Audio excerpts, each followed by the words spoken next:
Ja, Svavar, þið tapir mjög stórt inn í kvöld. Ertu ekki ósáttur með hvernig þínar stelpur mæta til leiks? Jú, ég er mjög ósáttur við leikinn í heild sinni. Mér reyndar fannst við koma allt í lagi til leiks og svona fyrstu 10 mínúturnar þá er þetta hann jafnt 5-5 eða eitthvað svoleiðis. Og svo bara skorum við ekki mark og fáum á okkur held ég 10 eða 12 hraðaflöp í fyrri hálfleik og við það bara brotnum við og þetta var bara niðurlæging á.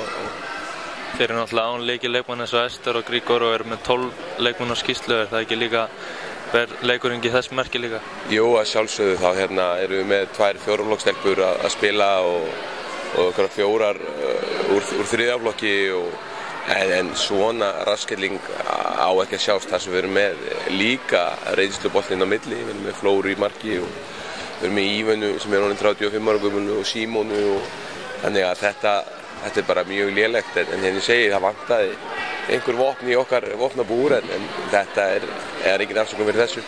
Hvernig er staðan á Ester? Hún er byrjuð að sprikla með okkur og sjálfsögðu á svolítið í land. Hún er að koma alltaf eftir bara spurð og þeir kannski þekkja það einhverjir vitrar en ég en þetta tekur tíma að skríða saman en það er gott að sjá hana æfingum. Aðeins að pásunni núna, deildin byrjar aftur 8. janúar. Já. Hvernig finnst þið þessi pása? Er hún kærkomin eða er þetta of langt? Hún var bara kærkomin allavega fyrir okkur. Við náttúrulega vorum ekki með stelpur í landsliðinu og nýttum hennar tíma held ég vel. Það er kannski ekki sést í þessum leik en við erum búin að vera með mikla keyrslu á æfingum og reynum að koma í betra formi heldur við vorum í fyrir áramót. Þannig að ég held að þessi pása muni nýtast okkur vel, það bara kemur ljós seinna. Aðeins að lokum, þú minntist á útlendu leikmenn að þeir spiluðu ekkert sérstaklega vel í kvöld en þarna er þetta stefna að félaginu að byggja svona liði í kringum erlenda leikmenn?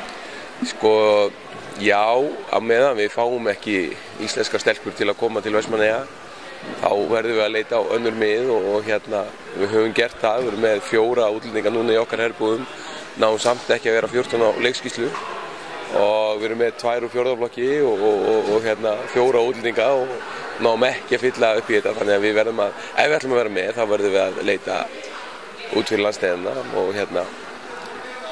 það er bara þannig. Að lokum ætla ég að fá þetta þess að spá fyrir úrslit í úrslitaleiknum á morgun milli Vals og Fram. Með þessa leiki í dag þá ætla ég að tippa á að Fram vinni á morgun. Þeir fengu mikið auðveldari leik í dag meðan að Valur fór í tvöfalda framlengingu og vítakastkeppni og virkuðu ansi þreyttar Valsstelpunar og af þeim rökum þá spá ég Framliðinu sigur á morgun.